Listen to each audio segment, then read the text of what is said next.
Sound speed. Marker. Action.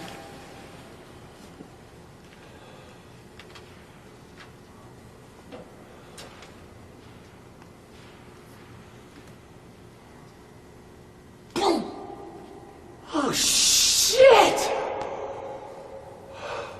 Corky. Corky! Another one? That wasn't good?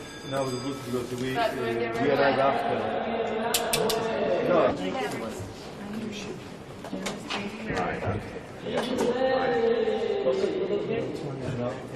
you want me to actually shit in my pants? This NG, I've never had where is that? If you say shit in your pants, I will shit in my pants. The second step. Lock it up, please. Okay, let's do the good one. Okay, here we go. No, Video? Video. Can you give the video to... We have no power. The battery. all right, please. And rolling. Sound has speed. Let's get on smoke. Thank you. Stop. Yes, anytime. Marker. Hold the smoke! Action.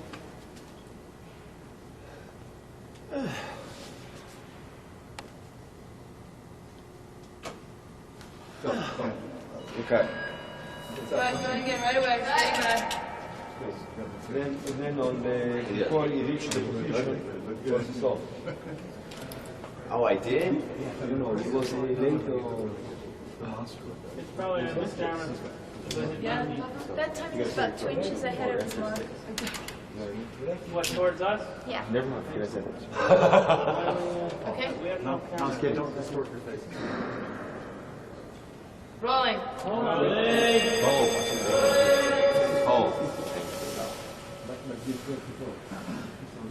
Holding the roll. Okay? What's on the down? Okay, ready? 12. 12. Rolling. Speed. Marker. Action.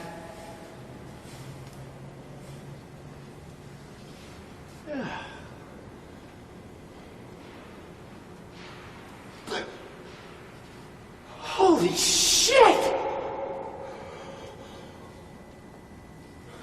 Corky! Did you feel my foot? You're rolling.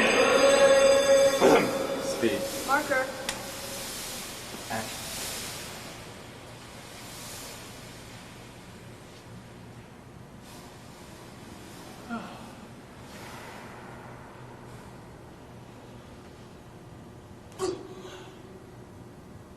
Oh shit!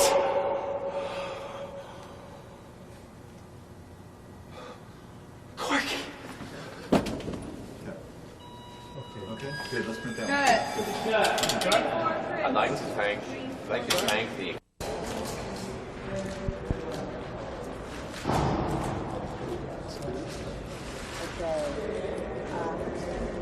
Everybody knows who you are. So why don't you tell us a little bit about your feature film debut?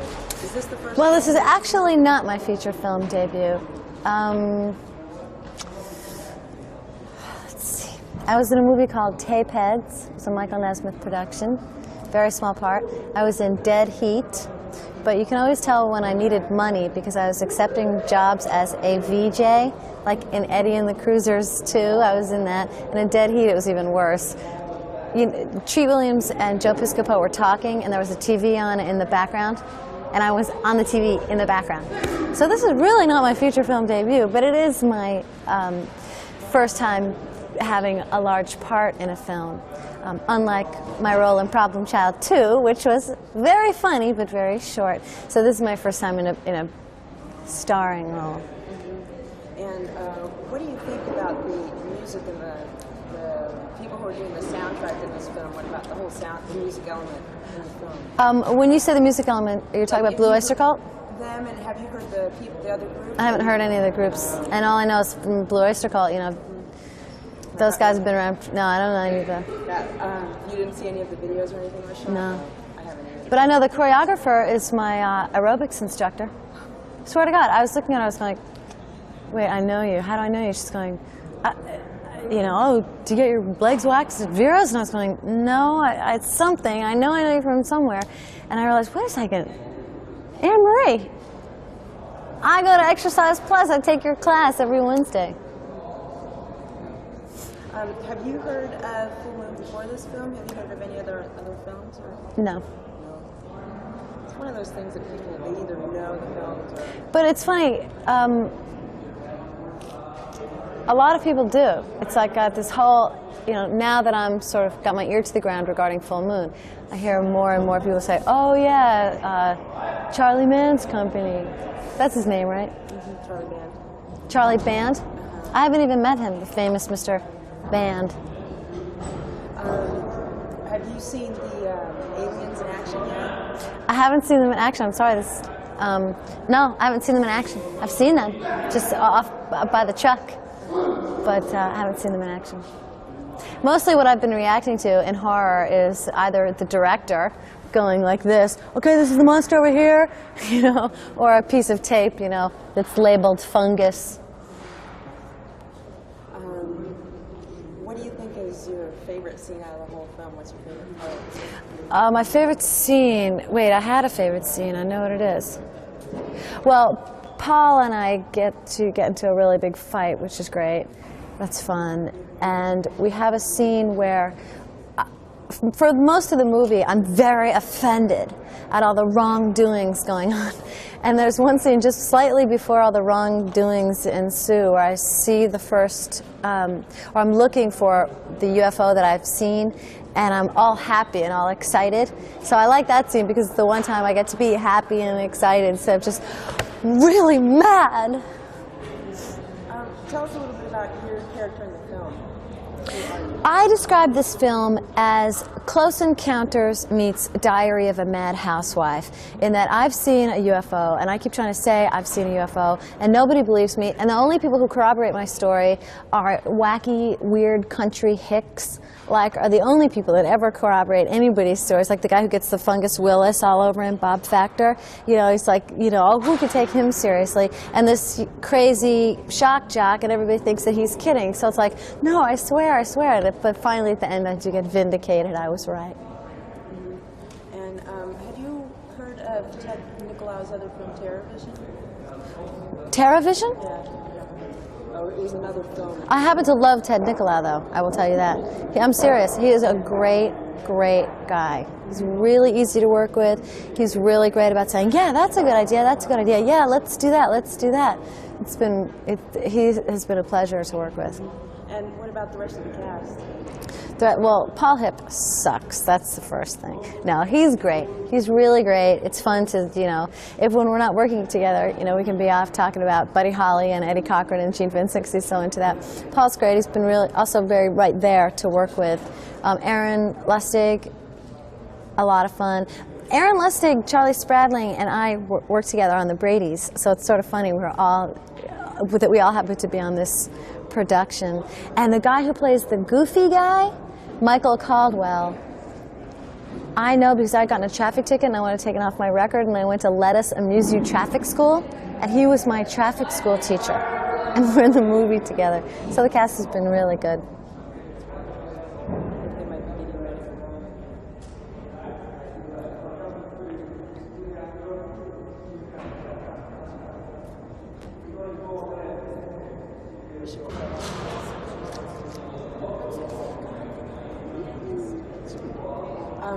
You're also one of the people that gets shrunk down? Yeah. What was that like?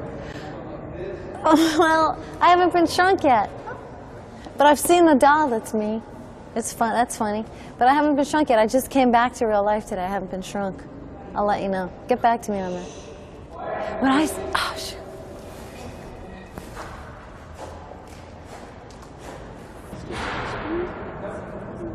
Excuse me, but if you go into my dressing room, Steve Perry's here. That's your dressing room? Why is he doing that? He's hanging out with Paul. Okay, you were about to tell us something about when you get shrunk down? Oh, yeah. I was saying, Paul was telling me that he he came up with this improv to the monster saying, "You shrunk the wrong chicken." He was going, "Oh, I came up with the best improv." And I said, "What did you say?" "Look, she got even smaller." See, because I'm short. Well, I'm petite. So how petite are you? I'm 5'2". Not that petite. Do you see any similarities between the character you play in this film and you? Myself, yeah. Well, as a VJ? Yeah, definitely. I mean, I definitely have that reporter side to me down. So I'm lucky in that aspect. Lisa doesn't have quite the sense of humor that I do. She gets really upset and is much more so of a control freak than I am. But of course, one only has themselves, so there's a bit of a control freak living inside me, but probably not as much as her. So are there more similarities between you as a person and Lisa, as you were saying? Yeah, well, yeah, I would say there's a lot of similarities. You know, Lisa has a good feeling of exuberance that comes out every once in a while. So what do you think of the whole idea about aliens coming to Earth and stealing women? Well, are they willing to get married? That's the question. If they're willing to get married, then I say good. If they're not willing to commit, then I say, well, it's the same old thing. Did anything funny happen lately on the set? Any kind of fun anecdote? Well, did you hear about staying out on the mountain until 4 in the morning? It was freezing cold. Well, one of our exterior shots, the scene where Paul and I get into the really big fight.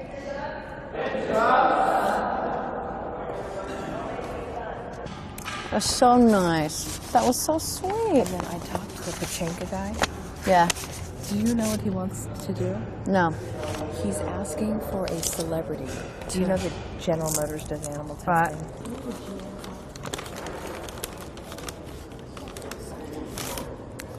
I think Chevrolet is GM. Yeah, Chevrolet definitely, and Pontiac. Lincoln Mercury. Oh.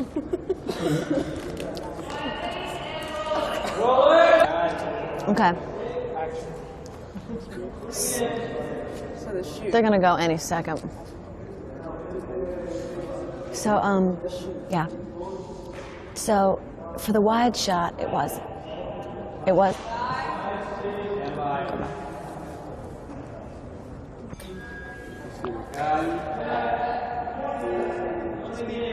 Let's try this. Going again right away.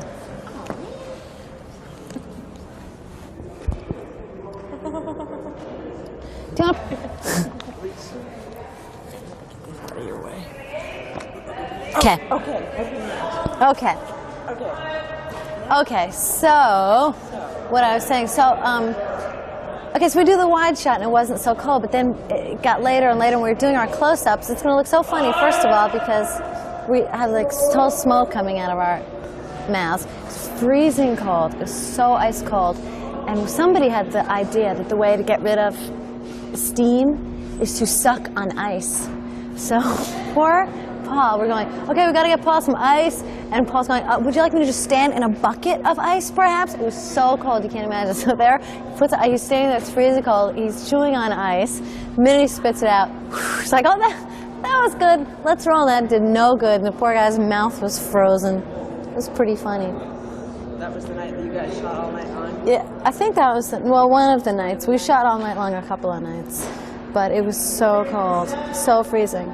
And everybody else out there, you know, the whole crew's in there, all their Eddie Bauer gear, you know, long pants and boots and wool socks. And I don't know if you can see this, but I'm in pantyhose and pumps.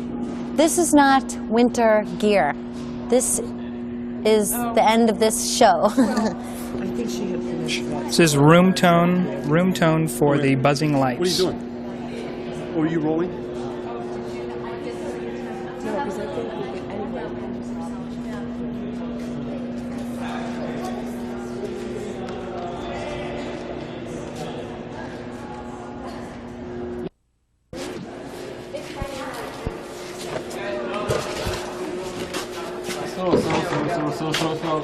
I got it. Okay.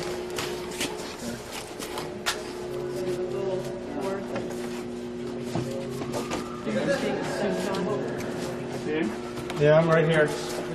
I'm right here. This is in the back? You got your Allen. Come around. It's got to be. It's got to be. Okay, and we can...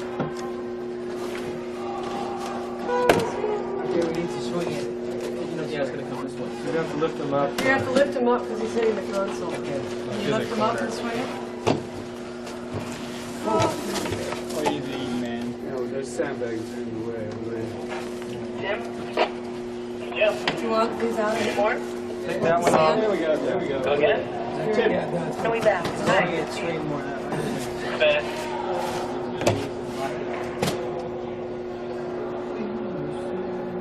Well, it won't fit because this guy's here is the thing. But the upper box is kind of like here. Like they should have went one went here to that here, and the other one should have went there. You know what you probably need is getting along the pipe and putting it down here. You should try to counterbalance it. Do we have a length of pipe that we can just shove that inside there? We've got the other one of these, and we've got another one of these. Why don't we put another one of these right here, so it'll be double supported, right?